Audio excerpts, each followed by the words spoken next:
கி. ராஜநாராயணன், அசோகமித்ரன், சுஜாதா போன்ற எழுத்தாளுமைகள் எழுதிய 1000க்கும் மேலான சிறுகதைகளை படிக்க விகடன் ஆப் இன்ஸ்டால் பண்ணுங்க. நான் இதுக்கு முன்னாடி ஜொமேட்டோல புக் பண்ணியிருக்கேனே, எல்லாருமே உள்ள வருவாங்களே. இல்ல மேம், நான் இந்த மாதிரி சுச்சுவேஷனால நடக்க முடியாது.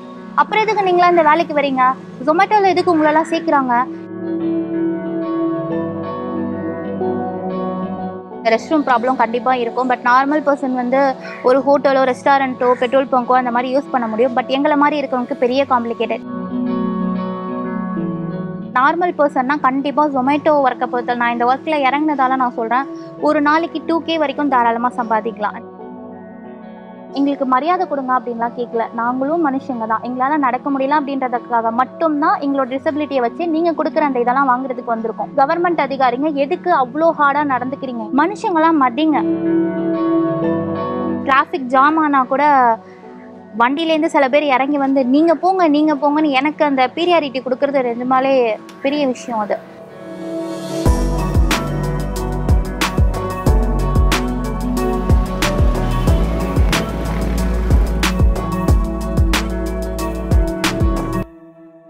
என்னோட நேம் ரிஹானா சுல்தான். எல்லாரும் கூப்பிட்றது ரிஹானா. ஃபேமிலி வந்து அப்பா அம்மாவுக்கு 4 பொண்ணு, நான் தான் லாஸ்ட் ஒன்று. 4 பொண்ணுன்றது என்னோட சேர்த்து, நான் லாஸ்ட் ஒன்று. ஸோ எனக்கு முன்னாடி 3 சிஸ்டர்ஸ், எல்லாருக்குமே மேரீட் ஆகி என் குழந்தைங்க செட்டில்டு. நான் அப்பா அம்மா கூட இருக்கேன். நான் இருக்கிறது வாடகை வீடு தான். ஆக்சுவலி சொந்த வீடு எல்லாமே அப்பா அம்மாவுக்கு இருந்தது. அண்ட் என்னோட செலவுக்காகவே நிறைய போயிடுச்சு. அப்பா வந்து சேல்ஸ்மேனாக ஒர்க் பண்ணிட்டு இருந்தார் அண்ட் பிஃபோர். இப்போ ஒரு ஆப்ரேஷனுக்கு அப்புறம் வீட்டில் தான் இருக்காங்க. அம்மா ஹவுஸ் ஒய்ஃப் தான். நான் பிறந்தது வளர்ந்தது எல்லாமே சென்னை பொண்ணு தான். பட் அம்மாக்கும் அப்பாவுக்கும் திருநெல்வேலி. 1 இயர் பேபியாக இருக்கும்போது ஃபீவர் வந்தது. அப்போது அதோட நேம் வந்து போலியோ அப்படின்னு சொல்லுவாங்க. ஸோ அந்த போலியோ ஃபீவர் வந்ததுக்கப்புறம் எனக்கு வாக் பண்ண முடியாமல் ஆச்சு. ஸோ அதுக்கப்புறம் எனக்கு வந்து 85% அப்படின்றதால ரொம்ப அஃபெக்டட். எனக்கு எப்படின்னா ஃபுல்லாக படுத்த மாதிரி தான் இருந்தது. அதாவது ஃபுல்லாக கண்ணு மட்டும்தான் பார்க்கும், கை அசைக்க முடியாது, வெறும் கண்ணு மட்டும் இப்படி லெஃப்ட் அண்ட் ரைட் போகுமே தவிர பேச முடியாது, கால் அசைக்க முடியாது. அந்த மாதிரி ஒரு சுச்சுவேஷனில் தான் இருந்தேன். அதுக்கப்புறம் அம்மா அப்பாலாம் நிறைய இருக்கிற அவங்கக்கிட்ட என்ன இருந்ததோ அப்போ இருக்கிற அந்த சொத்தெல்லாம் விற்று நிறைய ஹாஸ்பிட்டலாக தூக்கிட்டு அலைஞ்சாங்க. ஸோ அதெல்லாம் ஓவரால் பார்த்து அதோட ஃபைனலாக எனக்கு கிடச்ச அவுட்புட் வந்து என்னால் உட்கார முடியும் அண்ட் எனக்கான வேலைகளை என்னால் பார்த்துக்க முடியும். பட் என்னால் வாக் மட்டும் பண்ண முடியாது. அதை டாக்டரே சொல்லிட்டாரு, நாங்கள் இவ்வளோ கஷ்டப்பட்டு நீங்கள் பண்ணதுக்கு எங்களால் முடிஞ்சது உட்கார வச்சு கொடுக்குறோம், பட் கால் மட்டும் உங்கள் கடவுள்கிட்ட கேட்டுக்கோங்க அப்படின்ட்டாங்க. நான் குவாலிஃபிகேஷன் கம்மி தாங்க, 10th தான். ஸ்டடீஸ் ரொம்ப பிடிக்கும். நான் நினச்சதே வந்து எப்படியாவது ஒரு எனக்கு டபுள் டிகிரி போடணுன்னு தான் ஆசை. அட்லீஸ்ட் சிங்கிள் டிகிரியாவது வாங்கணுன்றது என்னோடய ட்ரீம்னே சொல்லலாம். பட் என்னால் படிக்க முடியல. என்ன ஒரே ரீசன் அப்படின்னா, நான் அப்போது 2009-10லலாம் நான் போகும்போது ட்ராவல் அப்படின்றது ஒரு ரொம்ப டஃப்பான விஷயமா இருந்தது. ஸோ பிரதர்ஸ் யாரும் கிடையாது, சிஸ்டர்ஸ் தான் அப்படின்றதால அவங்களும் ஒர்க் போயிட்டு இருந்தாங்க. ஸோ என்னையே கேரி பண்ணிகிட்டு இருக்க முடியாது. 10th வரைக்கும் ஒரு ஸ்கூலில் படித்தேன். அந்த ஸ்கூலில் +1 +2 கிடையாது. ஸோ +1 +2 போகணுன்னா பஸ் ஏறி போகணும். ஒரு 20 மினிட்ஸ் ட்ராவல் பண்ணி போகிற மாதிரி இருந்தது. அது என்னால் முடியாது அப்படின்றதால டியூட்டோரியல் ஆல்சோ ட்ரை பண்ணேன். பட் அதுவுமே எனக்கு அப்போ கிடச்ச டியூட்டோரியல் 2nd ஃப்ளோர் தான் கிடச்சிது. ஒரு நல்ல டியூட்டோரியல் நம்ம சேரணும் அப்படின்னா 2nd ஃப்ளோர் வந்தது. அக்கா தூக்கிட்டு போனா, ஒரு 1 month 2 month தூக்கிட்டு போனா. பட் அவளுக்கு ரொம்ப ஃபிசிக்கலாக அவளுக்கு கஷ்டமாக இருந்தது. அதனால் நானே ஸ்கிப் பண்ணிட்டேன். இல்லை வேண்டாம், போக வேணாம்னு ஸ்கிப் பண்ணிட்டேன். ரொம்ப வருத்தத்தோடு தான் ஸ்கிப் பண்ணேன். பட் இந்த வயசில் எனக்கு அப்போ கிடச்சிருந்ததுன்னா கண்டிப்பாக நான் இன்றைக்கி ஒரு டிகிரி ஹோல்டராக தான் இருந்திருப்பேன். ஃபுட் டெலிவரியோட எக்ஸ்பீரியன்ஸ் வந்து பாசிட்டிவ் அண்ட் நெகட்டிவிட்டி ரெண்டுமே இருக்குது. ஃபஸ்ட்டு நான் நல்ல விஷயத்த சொல்லிடுறேன். நல்ல விஷயம், நிஜமாலே நான் எதிர்பார்க்காத அளவுக்கு சப்போர்ட்டு. நான் அந்த மாதிரி பர்சன் வந்திருக்கேன் அப்படின்னு சொன்னாலே டக்குன்னு வந்து மேலேருந்து கீழே இறங்கி ஓடி வரவங்களும் இருக்காங்க. ஃபஸ்ட்டு ஃபோன் எடுக்கும் போது நீங்கள் எடுத்துகிட்டு மேலே வாங்க, 3rd ஃப்ளோர் வாங்க அப்படின்லாம் சொல்கிறாங்க. அதுக்கப்புறம் இப்படின்னு ஓகே நீங்கள் கீழே இருங்க நானே வரேன்னு ஓடி வந்து வாங்குறவங்களும் இருக்காங்க. நெகட்டிவிட்டி பர்சன் என்னென்னா, ஒரு 1 monthக்கு முன்னாடி நடந்த சம்பவம். நான் ஒரு அப்பார்ட்மெண்ட் போய் நான் நிற்கிறேன். மேம் நான் வந்துட்டேன், பட் செக்யூரிட்டி வந்து உள்ளே விடல. அதே மாதிரி நெகட்டிவிட்டியில் பெரிய விஷயம், அப்பார்ட்மெண்ட்டில் செக்யூரிட்டி இந்த வண்டியை உள்ளே விட மாட்டேன்றாங்க. நீங்கள் பார்சல் கொடுக்குறதா இருந்தாலும் ஜொமேட்டோவாக இருக்கட்டும் ஸ்விக்கியாக இருக்கட்டும் உள்ளே நடந்து போய் கொடுங்கன்றாங்க. என்னோடய சுச்சுவேஷனை பார்த்தோம் சார், என்னால் வாக் பண்ண முடியாது, என்னால் உள்ளே எடுத்துகிட்டு போக முடியாது, நான் வண்டியோடு தான் போகணும், வண்டி உள்ளே அலோட் கிடையாது, இந்த வண்டி உள்ளே அலோடே கிடையாது அப்படின்றாங்க. எதை வச்சு அப்படி பண்ணுறாங்கன்னு எனக்கு தெரியல. இதுக்கேற்ற மாதிரி தான் ஒரு கஸ்டமர் எனக்கு வந்தாங்க. நான் அந்த மாதிரி சொல்கிறேன், மேம் என்னை செக்யூரிட்டி உள்ளே விடலை, கொஞ்சம் உங்கள் கேட் உங்கள் அப்பார்ட்மெண்ட் வாசலில் தான் நான் இருக்கேன், வந்து வாங்கிக்கோங்கன்னு கேட்டதுக்கு, நான் இதுக்கு முன்னாடி ஜொமேட்டோவில் புக் பண்ணியிருக்கேனே, எல்லாருமே உள்ளே வருவாங்களே. இல்லை மேம், நான் இந்த மாதிரி சுச்சுவேஷனால் நடக்க முடியாது. அப்புறம் எதுக்கு நீங்களாம் இந்த வேலைக்கு வரீங்க? ஜொமேட்டோவில் எதுக்கு உங்களெல்லாம் சேர்க்குறாங்க? எங்களால் முடியலன்னு சொல்லி தானே நாங்களே ஆர்டர் பண்ணுறோம், எங்களுக்கே உடம்பு சரியில்லை, இப்போ நாங்கள் கீழே வந்து வாங்கணுமா? எனக்கு சாப்பாடு தேவையில்லை, நீங்கள் கொண்டு போய் ஹப்பில் கொடுத்தீங்கன்னா எனக்கு காசை ரீஃபண்ட் பண்ண சொல்லுங்கள் அப்படின்ட்டு ஃபோனை கட் பண்ணிட்டாங்க. ஸோ திரும்ப அவங்கள லைனில் எடுத்து என்னால் ஜொமேட்டோலையும் கம்ப்ளைண்ட் பண்ண முடியல. திரும்ப அவங்கள லைனில் எடுத்து அதுக்கப்புறம் ரொம்ப கெஞ்சினேன், மேம் நான் இவ்வளோ தூரம் கஷ்டப்பட்டு வந்துட்டேன், இந்த பார்சலை மட்டும் நான் செக்யூரிட்டி கிட்ட உங்களுடைய அட்ரஸ் மட்டும் சொல்லுங்கள், இதே அப்பார்ட்மெண்ட்டில் செக்யூரிட்டி எடுத்துகிட்டு வந்து கொடுக்குறேன்னு சொன்னாங்க. அந்த பார்சலை கொடுக்குறதுக்கு ஆக்சுவலி அவங்கக்கிட்ட நான் ரொம்ப ரெக்வஸ்ட் பண்ணி பேசினேன். அதுக்கப்புறம் உங்களோட அட்ரஸை சொன்னாங்க, அந்த அப்பார்ட்மெண்ட்டில் உங்களோட அட்ரஸை சொல்லி அதுக்கப்புறம் செக்யூரிட்டி கிட்ட கொடுத்து அந்த பார்சலை நான் டெலிவரி பண்ணேன். ஸோ இந்த மாதிரி கேட்கும்போது கஷ்டமாக இருக்குது. ஒரு வேலையை பண்ணணுமா பண்ணக்கூடாதான்றது நாங்கள் டிசைட் பண்ணணும். இந்த வேலைக்கு நீங்கள் எதுக்கு வந்தீங்க, நீங்கள் எதுக்கு இந்த வேலை பண்ணீங்கன்றது ரொம்ப தப்பான விஷயம் அப்படி கேட்குறது. இந்த வெஹிக்கிள் வந்து ஆக்சுவலி 2 மந்த் ஆகிடுச்சு, ஆல்மோஸ்ட் இந்த மந்தோட 2 மந்த் ஆகிடுச்சு. இது எப்படி கிடச்சிச்சு அப்படின்னா, ஆக்சுவலி இது வந்து ஐஐடி ஸ்டூடெண்ட்ஸ் வந்து கண்டுபிடிச்சிருக்காங்க. ஸோ எங்களை மாதிரி இருக்கிறவங்களுக்காகவே இது வந்து நியோ மோஷன் அப்படின்றவங்க தான் ப்ரொவைட் பண்ணிகிட்ருக்காங்க. இவங்க ஜொமேட்டோவோட டைப்பில் இருக்காங்க. ஸோ ஜொமேட்டோக்காரங்க எங்களை மாதிரி இருக்கிறவங்களுக்கு ஒரு ஆப்பர்ச்சுனிட்டி மாதிரி, இது நிஜமாலே ஒரு பெரிய ஆப்பர்ச்சுனிட்டி இது. ஸோ எங்களுக்கு வண்டியும் கொடுத்து எங்களுக்கு ஒரு வேலையும் கொடுத்துருக்காங்க. ஸோ இதனால் நாங்கள் ஐடென்டிஃபை ஆகிறோம். இந்த வண்டியில் என்ன ஸ்பெஷல் அப்படின்னு பார்த்தீங்கன்னா, இது வந்து மோட்ரு தனியாக நம்ம கழட்டிக்கலாம், வீல் சேரை தனியாக நம்ம கேரி பண்ணிக்கலாம். என்ன ஸ்பெஷல் அப்படின்னா, இப்போ ஒரு ஆட்டோவில் இதுக்கு முன்னாடி நான் போயிட்டு இருந்தது வந்து ஒரு ஆட்டோவில் போவேன், இல்லை ஒரு கேப் பிடிச்சி போவேன். ஸோ அந்த மாதிரி போகும்போது அதோட வாசல் வரைக்கும் தான், ஒரு கல்யாண மண்டபமாக இருக்கட்டும், ஒரு மாலாக இருக்கட்டும், அதோட வாசல் வரைக்கும் மட்டும்தான் என்னால் போக முடியும். பட் இப்போ என்னால் இதை நான் அந்த பார்க்கிங் ஏரியாவில் நான் இதை பார்க் பண்ணிவிட்டு லாக் பண்ணிவிட்டு இந்த வீல் சேரை தனியாக என்னால் கலட்டி எடுத்துகிட்டு போக முடியும். ஸோ உள்ளே நான் வீல் சேர்லேயே எனக்கு யாருமே என்ன கேரி பண்ணணும்னு அவசியம் இல்லை, என்ன நானே கேரி பண்ணிக்கலாம். பேட்டரியுமே வந்து பார்த்திங்கன்னா 25 கிலோமீட்டர்ஸ் வரைக்கும் கொடுத்துருக்காங்க. ஸோ ஒரு 3 to 4 hours சார்ஜ் பண்ணாலே போதும். 25 கிலோமீட்டர்ஸ்க்குள்ளே நம்ம எங்கே வேணாலும் போயிட்டு வீட்டுக்கு கேரி பண்ணி வந்துடலாம். அதே மாதிரி நிறைய பேரோட கொஸ்டின், இதுக்கு சார்ஜ் பண்ணுறதுனா பெரிய லெவலில் பவர் சப்ளை வேணுமா, இல்லை இதோட ப்ளக் பாயிண்ட் எப்படி இருக்கோ அதெல்லாம் எதுவுமே யோசிக்க வேண்டாம். அண்ட் நார்மல் நம்ம சார்ஜரோ வீட்டில் மிக்ஸி கிரைண்டர் போகிற அதே ப்ளக் பாயிண்டில் தான் இதை மேனுஃபேக்சரிங் பண்ணியிருக்காங்க.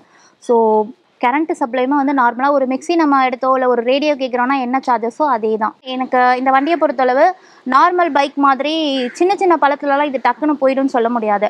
ஒரு சின்ன பள்ளமாக இருந்தாலும் எப்போ போய் மாட்டும்னு தெரியாது. நம்ம ஸ்லோவாக போனோன்னா போய் மாட்டிக்கும், ஸ்பீடாக போனோன்னா எகிரி குதிச்சு போகும்.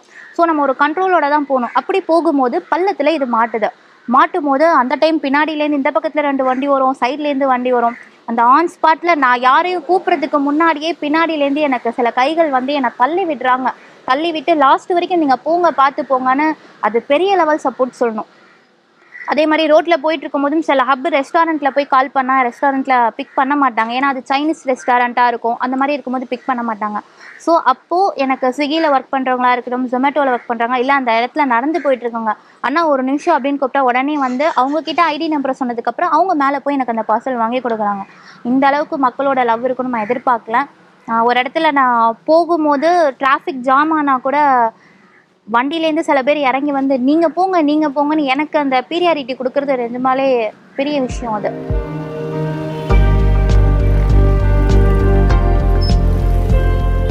டெலிவரி போகும்போது என்ன மாதிரி இருக்கிறவங்கள தாண்டி நார்மல் பர்சனுக்கும் இதே இந்த ரெஸ்ட் ரூம் ப்ராப்ளம் கண்டிப்பாக இருக்கும். பட் நார்மல் பர்சன் வந்து ஒரு ஹோட்டலோ ரெஸ்டாரண்ட்டோ பெட்ரோல் பங்கோ அந்த மாதிரி யூஸ் பண்ண முடியும். பட் எங்களை மாதிரி இருக்கிறவங்களுக்கு பெரிய காம்ப்ளிகேட்டட். இது நான் ஸ்கூல் லைஃப்லேருந்து பார்த்தது தான். அண்ட் வெளியே போகும்போது பார்த்தது தான். போக முடியாது, வேறு வழியே இல்லை. ஏதாவது ஒரு விஷயத்த சாக்ரிஃபைஸ் பண்ணியே தான் ஆகணும். கஷ்டப்படணுன்னா எல்லாத்துக்குமே கஷ்டப்பட ரெடியாக இருக்கணும். ஸோ ஃபிசிக்கலாக அதுக்கும் கஷ்டப்பட தயாராக இருக்கணும். அப்படி தான் பண்ணிகிட்ருக்கேன்.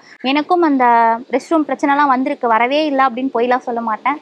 பட் கஷ்டப்பட்டுருக்கேன். அதை வீட்டுக்கு போய் தான் போகணுன்ற வரைக்கும் கண்ட்ரோல் பண்ணியிருக்கேன். இப்போ நான் வந்து ஜொமேட்டோவில் ஒர்க் பண்ணிகிட்ருக்கேன். அக்கா இருக்கிற வரைக்கும் நமக்கு இந்த மாதிரி ஒரு குறை இருக்குது அப்படின்றது எனக்கு பெருசாக தெரிஞ்சதில்லை. அண்ட் 3 அக்காவுமே பிஃபோர் மேரேஜ் நான் சொல்கிறது. ஏன்னா எங்கே போனாலும் இந்த அக்கா இல்லைன்னா அவள் தூக்குவா அப்படின்ற மாதிரி, இது இல்லாமல் அப்பா தூக்குவார். அது குழந்தையா அந்த ஒரு ஏஜ் இருக்கிற வரைக்கும் நம்ம இப்படி இருக்கோம் அப்படின்றது. பட் குழந்தைங்க விளையாடும் போது நான் ஃபீல் பண்ணியிருக்கேன், நம்மளால் விளையாட முடியல, எல்லோரும் போய் விளையாடுறாங்க அப்படின்றத ஃபீலிங் மட்டும்தானே தவிர வெளியே போகிறதெல்லாம் யோசிச்சதே இல்லை. பட் ஒவ்வொரு அக்காவுக்கு மேரேஜ் ஆக லாஸ்ட்டாக ஃபைனலாக 3rd அக்காவுக்கும் மேரேஜ் ஆச்சு. ஸோ நான் அப்பா அம்மா 3 பேர் மட்டும் கேரி ஆகணும் போது அப்போ தான் ஃபீல் பண்ண ஆரம்பித்தேன். அந்த கட்டத்தில் தான் ஓகே, இனி வெளியே போகிறது ஒரு சேலஞ்சான விஷயம் தான். ஏன்னா அப்போ இந்த வெஹிக்கிள் கிடையாது. ஸோ வெளியே போகணும் அப்படின்னா இனி யாரையாவது நம்ம அக்கா யாருமே இல்லை, மேரேஜ் ஆகிடுச்சு, இனி நம்ம எப்படி போவோம் அப்படின்ற கொஸ்டின்ஸ் இருந்தது. அண்ட் வெளியே போகிறது கொஞ்சம் கம்மியுமே ஆச்சு ஓப்பனாக சொல்லணும்னா. ஏன்னா யாராவது ஹெல்ப்பு கூப்பிட்டாலும் அடிக்கடி அக்கா மாதிரி வந்து அப்பா மாதிரி வந்து நினச்சப்பெல்லாம் கூட்டிகிட்டு போக முடியாது இல்லைங்களா. ஸோ அதனால் வெளியே போகிறது எனக்கு கம்மியாச்சு. அதான் இந்த மாதிரி ஒரு விஷயமே நான் ஃபீல் பண்ணாமல் இருந்தேன். இதை ரொம்ப ஃபீல் பண்ணது அக்காக்கு இருக்குமே மேரேஜ் ஆனதுக்கப்புறம் தான். துணி கூட வாஷிங் மிஷினில் போட்டுருவாங்க. பட் நமக்குனா துணி ரெடியாகி வரப்போகுது, எப்படி அவங்க காய போடுவாங்க, இதுதான் எல்லாரோட கொஸ்டின். பட் நான் அதுக்கான சொல்யூஷன் என்னன்னு யோசித்தேன், எப்படி நம்ம காய போடலாம் அப்படின்றது. ஸோ ஒரு சேர் எடுத்துப்பேன், அந்த கொடிக்கு நேராக அதை போட்டுப்பேன். கொடிக்கு நேராக போட்டுட்டு அதில் ஏறிட்டு இப்போ ஒரு இடத்துல இப்போ நான் கொடிக்கு நேராக நான் சேர் போடுறேன்னா ஒரு பிளேஸ்மெண்ட்டில் தான் நான் ட்ரெஸ்ஸை போட முடியும். ஸோ யோசித்தேன், இப்போ ட்ரெஸ்ஸை நான் நகர்த்தணுன்னா கை நமக்கு அவ்வளோ லென்த்தில் போகாது. ஸோ அதுக்குன்னு ஒரு ஸ்டிக்கு ஒன்று தனியாக வச்சுப்பேன். ஸோ ஸ்டிக்கை வச்சுட்டு கேரி பண்ணுறது தான். ஸோ நம்ம ட்ரெஸ்ஸை போட்டுட்டு அதுக்கப்புறம் இந்த ஸ்டிக்கால் தள்ளி விடணும். அதுக்கடுத்து வந்து மாப் போடுறது. எல்லாரோடைய கொஸ்டின், மாப் எப்படி உட்காந்தே போட முடியும் அப்படின்றது. கண்டிப்பாக நினச்சா முடியும். அண்ட் இதுக்குன்னு நான் ஒரு எல்லாமே எனக்கு வீட்டில் நான் செய்கிற மாதிரி எல்லாமே எனக்குன்னு தனித்தனி டூல்ஸ் மாதிரி வச்சுருக்கேன். ஸோ அந்த மாதிரி தான் சின்னதாக ஒரு ஸ்டூல் மாதிரி ஒன்று, அண்ட் அதில் கேரி பண்ணிவிட்டு உட்காந்து நான் மாப் போடுறது. அதுக்கப்புறம் ஒரு பிளேஸ் பண்ணிட்டோன்னா அடுத்த பிளேஸ்லேருந்து கொஞ்சம் நம்ம அந்த சேர்லேருந்தே மூவ் பண்ணணும். மூவ் பண்ணிவிட்டு பேக் வந்துட்டோ இல்லை ஃப்ரண்ட் வந்துட்டோ திரும்ப அடுத்த பிளேஸில் துடைக்கிறது தான். ஸோ நீங்கள் உங்கள் மைண்ட் செட்டில் ஃபிக்ஸ் பண்ணுறது தான். நம்மளால் முடியும்னு நினச்சா அந்த இடத்த கண்டிப்பாக நம்மளால் க்ளீன் பண்ண முடியும். அடுத்து கிச்சன் ஒர்க்கு வந்து பார்த்திங்கன்னா, நடக்கிறவங்களுக்கே கிச்சன் ஒர்க் அவ்வளோ கஷ்டம், எப்படி நீங்கள் பண்ணுறீங்க அப்படின்றது.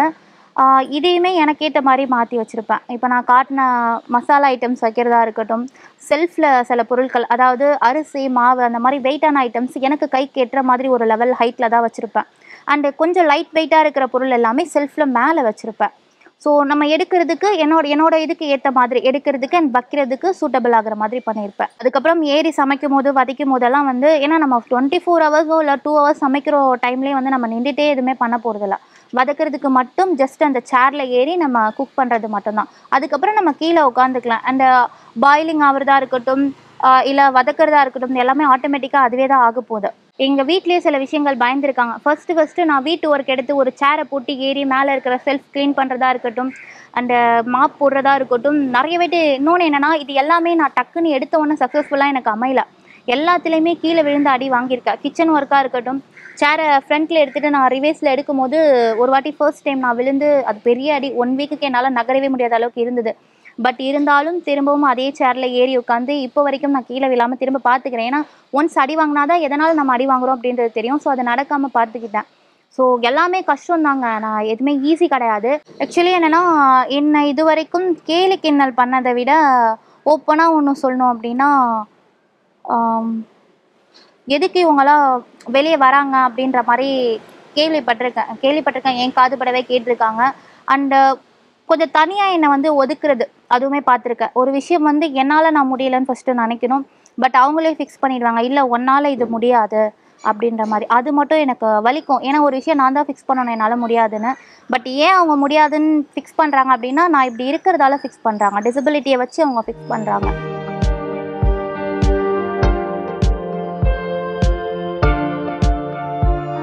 இப்போதைக்கு நான் ஃபுட் டெலிவரி தான் பார்த்துட்ருக்கேன். அண்ட் இது 6 மந்த் ப்ராஜெக்ட் அப்படின்றதால இப்போதைக்கு நான் அதான் பார்த்துட்ருக்கேன்.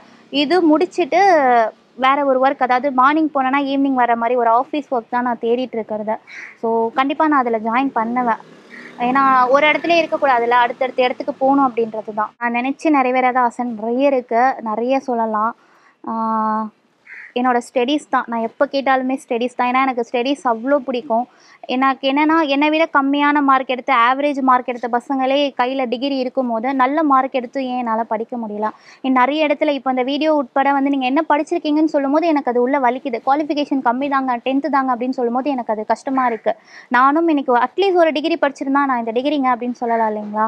அந்த வருத்தம் எனக்கு அது எப்போவுமே இருக்குது. அடுத்த பிளான் என்னென்னா, இதை வச்சு இது எனக்கு ஒரு பெரிய ஆப்பர்ச்சுனிட்டி மாதிரி தான் நான் நினைக்கிறேன்.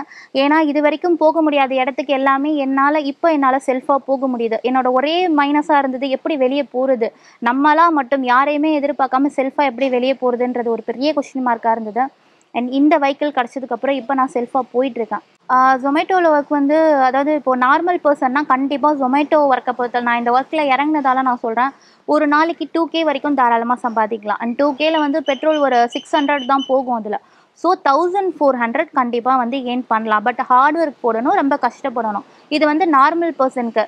பட் எங்களை மாதிரி இருக்கிறவங்களுக்கு ஏன் நான் அதை ஒரு நெகட்டிவாக சொல்கிறேன் அப்படின்னா, இந்த வெஹிக்கிளுடைய பேட்ரி என்னன்னா, இந்த பேட்டரியை வச்சுட்டு ஒரு 7 ட்ரிப்பு, அதிகபட்சம் 8 ட்ரிப்பு, அதுவும் லோக்கலில் போட்டால் பட் அதிகமான ஒரு எப்படி சொல்கிறது, கொஞ்சம் லாங் டிஸ்டன்ஸில் போடுறாங்க. இப்போ எனக்கு வந்து பெருங்குடி, வேளாச்சேரி இந்த மாதிரி லாங்கில் போடும்போது என்னால் 5லேருந்து 6 ட்ரிப்பு, அதுவும் அந்த ஃபைனல் 1 பாயிண்டில் நான் அந்த 6 ட்ரிப்பை வந்து கம்ப்ளீட் பண்ணுறேன். ஸோ அப்படி எடுக்கும்போது என்னோட ஒரு நாள் சம்பளம் பார்த்தீங்கன்னா 150லேருந்து 200 அண்ட் சண்டே மட்டும் எனக்கு ட்ரிப்புக்கு கொஞ்சம் அதிகமாக கொடுப்பாங்க. ஒரு ட்ரிப்புக்கு 30 40ன்னு வச்சு கொடுக்கும்போது சண்டே என்னோட சம்பளம் 350லேருந்து ஒரு 400 கிட்ட என்னால் ஏர்ன் பண்ண முடியும். சண்டே மட்டும் தான். பட் அதர் டேஸில் 150லேருந்து 200 தான் என்னோட சம்பளம். இது வந்து போதுமான்னு கேட்டால் கண்டிப்பாக இப்போ நான் சொல்லும் போது விற்கிற விலைவாசிக்கு கண்டிப்பாக உங்களுக்கே தெரிஞ்சிடும். கண்டிப்பாக போதாது. ஏன்னா என்னோட வீட்டு வாடகையே வந்து 6,500 எனக்கு போயிடும். இது இல்லாமல் என்னோடது, அப்பாவோடது, அம்மாவோடது, ஸோ எங்களோட மாத செலவு இதெல்லாமே பார்க்கணும். கண்டிப்பாக போதாது. பட் இதுவுமே போகாது அப்படின்னு சொல்லிட்டு நான் வீட்லேயே உட்காந்துருந்தேன் அப்படின்னா இந்த காசும் வராது இல்லைங்களா?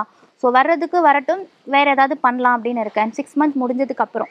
ஃபஸ்ட்டு விஷயம் வந்து நான் ஒரு நெகட்டிவிட்டியான விஷயம் தான் நான் சொல்கிறேன். இது சில பேருக்கு கோவம் வரும். என்ன அப்படின்னா, அரசு அதிகாரிகளாக இருக்கிறவங்க, இப்போ என்ன மாதிரி இருக்கிறவங்க வந்து எங்களுக்குன்னு ஒரு ஐடென்டி கார்டு இருக்குது, ஹேண்டிகேப் ஐடி கார்டு அப்படின்னு சொல்லிட்டு இருக்குது. இதை வந்து நாங்கள் வாங்க போகிறோம் அப்படின்னா அப்போ அங்கே இருக்கிறவங்க பிஹேவ் பண்ணுறது, அண்ட் இந்த ஒரு ஹேண்டிகேப் ஐடி கார்டை மட்டும் சொல்லலை, எங்களை மாதிரி இருக்கிறவங்களுக்கு கவர்மெண்ட் இந்த சலுகை கொடுக்குறாங்க, அந்த சலுகை கொடுக்குறாங்க, எல்லாமே சொல்கிறாங்க. பட் அந்த சலுகை வாங்குறது எவ்வளோ கஷ்டம் அப்படின்றது போய் அலையிறவங்களுக்கு தான் தெரியும். ஸோ இந்த சலுகை இருக்குது, பென்ஷன் இருக்குது, உங்களுக்கு ஃப்ரீயாக வீல் சேர் கொடுக்குறாங்க, அது இதுன்னு 1008 இது சொல்கிறாங்க. பட் அதெல்லாம் வாங்க போனால் எங்களுக்கு வர்றது நெகட்டிவிட்டி மட்டும்தான். நாங்கள் கேட்குறது ஒரே ஒரு விஷயம் தான், எங்களுக்கு மரியாதை கொடுங்க அப்படின்லாம் கேட்கல. நாங்களும் மனுஷங்க தான், எங்களால் நடக்க முடியல அப்படின்றதுக்காக மட்டும்தான் எங்களோட டிசபிலிட்டியை வச்சு நீங்கள் கொடுக்குற அந்த இதெல்லாம் வாங்குறதுக்கு வந்திருக்கோம். அப்படி இருக்கும்போது கவர்மெண்ட் அதிகாரிங்க எதுக்கு அவ்வளோ ஹார்டாக நடந்துக்கிறீங்க? எனக்கு அந்த விஷயம் புரியல. ஒரு தெரியாத விஷயத்த தான் உங்ககிட்ட வந்து கேட்குறோம், ஃபைலை வந்து தூக்கி போடுறாங்க டேபிள் மேலே. எதுக்கு அப்படி பிஹேவ் பண்ணுறீங்க? அது எங்களுக்கு வலிக்கும். ஏற்கனவே ஒரு கஷ்டத்தில் தான் நாங்கள் அங்கே வரோம். ஏன்னா நார்மலாக அந்த மாதிரி பிளேஸ்க்கு வரும்போது என்ன தோணுன்னா, நம்ம இந்த மாதிரி இருக்கிறதால தானே அந்த மாதிரி இடத்துக்குலாம் நம்ம போகிறோம் அப்படின்ற மாதிரி தான் ஒரு ஃபீல் வருமே. நம்ம நல்லா இருந்திருந்தா நம்ம இந்த இடத்துக்கு வந்திருக்க மாட்டோம்ல, இந்த ஐடி கார்டு நம்ம வாங்கணும்னு தேவையில்ல, அந்த ஒரு ஃபீலோட தான் உள்ளே போவோம். இதில் ஏதாவது ஒரு விஷயம் தெரியலன்னு சொல்லி அவங்க கிட்ட போய் கேட்கும்போது ரொம்ப மூஞ்சில் அடிச்ச மாதிரி பேசுகிறாங்க. எனக்கு லாஸ்ட் டைம் நான் ஒருத்தங்களது பார்த்தேன், லைவாக பார்த்தேன். ஒரு பிளைண்ட் ஒருத்தங்க அவங்க வந்திருக்காங்க, அவங்களுக்கு வந்து பென்ஷன் வந்துட்டு இருந்திருக்கு, அவங்களுக்கு இப்போ ஸ்டாப் ஆகிடுச்சு. அவர் வந்து ஒன்றுமே கேட்கல. அவருக்கு ஆக்சுவலி அவர் பிளைண்டு. அவர் வந்து ஒன்றே தான் கேட்டார், மேடம் எனக்கு வந்துட்டு இருந்த பென்ஷன் வந்து ஸ்டாப் ஆகிடுச்சு, அது என்னன்னு செக் பண்ணி சொல்லுங்கள். அவர் பிளைண்டு. அவர்கிட்ட வந்து எப்படி கேட்கணுன்னா, அப்ரோச் எப்படி இருக்கணும்னா, உங்களோட ஐடி ப்ரூஃப்லாம் எடுத்துகிட்டு வந்திருக்கீங்களா, எங்கே இருக்குது சொல்லுங்கள், உங்கள் பேக்லேருந்து நான் எடுக்கிறேன். இதுதான் வந்து ஒரு அப்ரோச்சாக இருக்கணும். உங்கள் வீட்டில் யாராவது இருந்தால் இப்படி தானே கேட்டிருப்பீங்க, வெயிட் பண்ணுங்கள், உங்கள் ப்ரூஃப் எங்கே இருக்குது சொல்லுங்கள், நான் எடுத்து தரேன். நீங்கள் அந்த அந்த பதவியில் இருக்கிறதால மனசாட்சியே இல்லாமல் போயிடுமா எனக்கு தெரில. அவங்கள அவ்வளோ மிரட்டுறாங்க. எப்போ வாங்குனீங்க, லாஸ்ட்டாக எப்போ வாங்குனீங்க, எந்த டேட்டு, அவரால் டக்குன்னு பார்த்து சொல்ல முடியுமா? மொபைலில் எந்த டேட்டில் ரிசீவ் ஆச்சுன்னு பார்த்து சொல்ல முடியுமா? அவரோட பையன் சொல்லியிருக்காங்க வரலன்றதை மட்டும்தான் கேட்டுட்டு அவர் அவ்வளோ கஷ்டப்பட்டு அந்த குச்சை வச்சுக்கிட்டு அவர் அவ்வளோ தூரம் வந்திருக்காரு. பட் அவரை வந்து கொஞ்சம் அவர் ஹார்டாக பேசினார். மேடம் எங்களுக்கு ஹெல்ப் பண்ணுறதுக்கு தான் நீங்கள் இருக்கீங்கன்னு கேட்கும்போது, என்ன திமிரா பேசுகிறீங்களா, பென்ஷன்லாம் பார்க்க முடியாது கிளம்புங்க அப்படின்றாங்க. அதெல்லாம் பார்த்து சொல்ல முடியாது கிளம்புங்கன்னு. பட் எந்த தைரியத்தில் இதெல்லாம் அவங்க சொல்கிறாங்கன்னா, இதெல்லாம் யார் வெளியே பார்த்துட்டு இருக்க போகிறாங்க, இது மட்டும்தான். இப்போ இதை பார்க்குற இந்த மாதிரி பண்ணால் நிறைய அரசு அதிகாரிகளுக்கு என் மேலே கோவம் வரும். பட் எனக்கு அதை பற்றி பிரச்சனை இல்லை. நான் இது விஷயமா சொல்லணுன்னே நினச்சேன்.